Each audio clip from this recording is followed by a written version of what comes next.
Hello friends, welcome to the 8th session of the legal theory. Now, in the previous sessions, we did discuss about the liability part and the different negligent and intentions. Now we have to come to the kinds of the liability. Let's get started with the kinds of the liability. Before we get started with what are the different kinds of the liability, let's have a look which we discussed about the meaning of the liability. Just to refresh, liability is responsibility for an act or an omission, and whosoever commits a wrong is said to be liable for it. So, it is a responsibility that has to be decided when the wrongdoer, or rather the doer of the act, has consequently created a crime.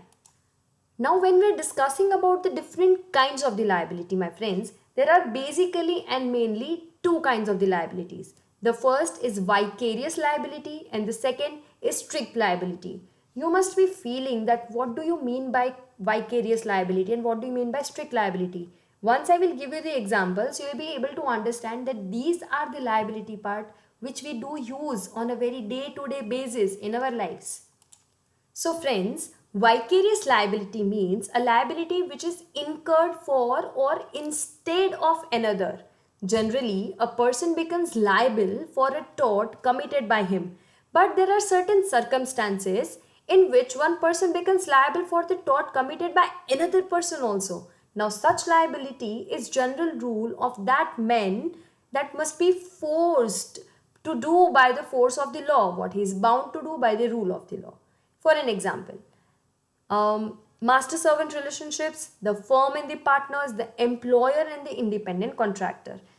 Here, you understand one part, my friends, that I am not doing that act on my own, but I am doing that act because I have been told to do so. So that means, my friend, as you can see the examples of the vicarious liability, it means the liability which is incurred for or instead of another. That means that there are the circumstances for which I will be held liable for the act that I have not done, as the case of the master and servant. What if the servant has done certain wrongful act and he has committed a crime? But will he only be considered liable for the same act if he is acting in his authority, if he is acting according to the master's instructions? Then the master along with the servant will be held liable in this case. So that means, my friend, that the vicarious liability generally would mean being liable for not only for your act but for the act of the others as well. Now friends, the second kind of the liability, which is the strict liability. Now both in the civil and criminal law, mens rea or the guilty mind is considered necessary to hold a person responsible or liable. However, there are some exception to this general rule. Now in those cases, a person is held responsible irrespective of the existence of either wrongful intention or even negligence. Such cases are known as the wrongs or absolute liability, or rather in other words strict liability.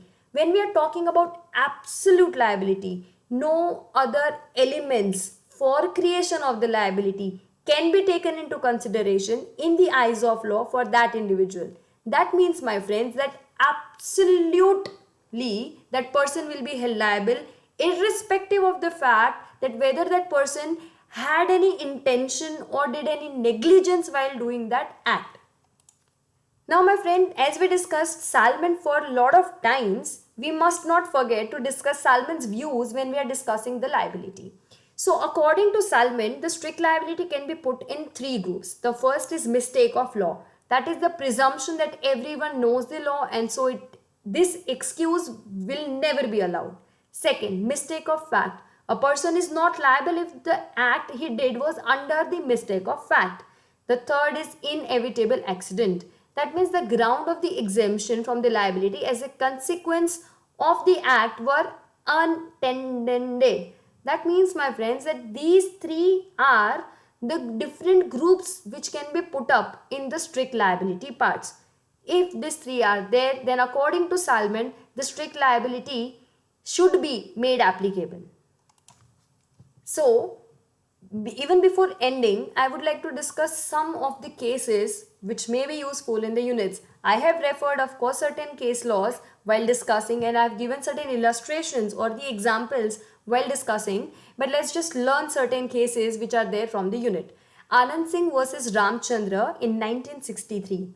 The defendant built two pekka vessels on his land and two sides of his house. The result of this action was that the water flowing through the lane belonging to the defendant and situated between the defendant and plaintiff's house damaged the wall of the plaintiff. Now this was the case of the Demnem Sine Injuria. You must have heard about that principle.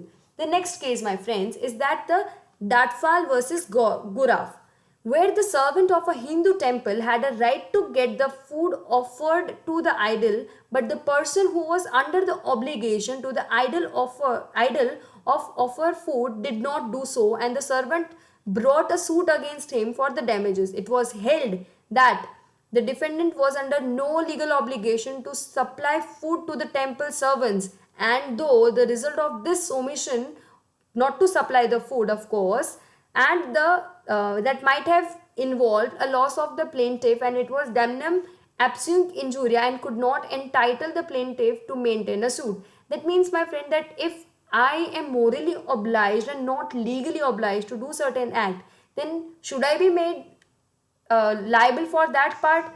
Then the answer is, my friends, that no.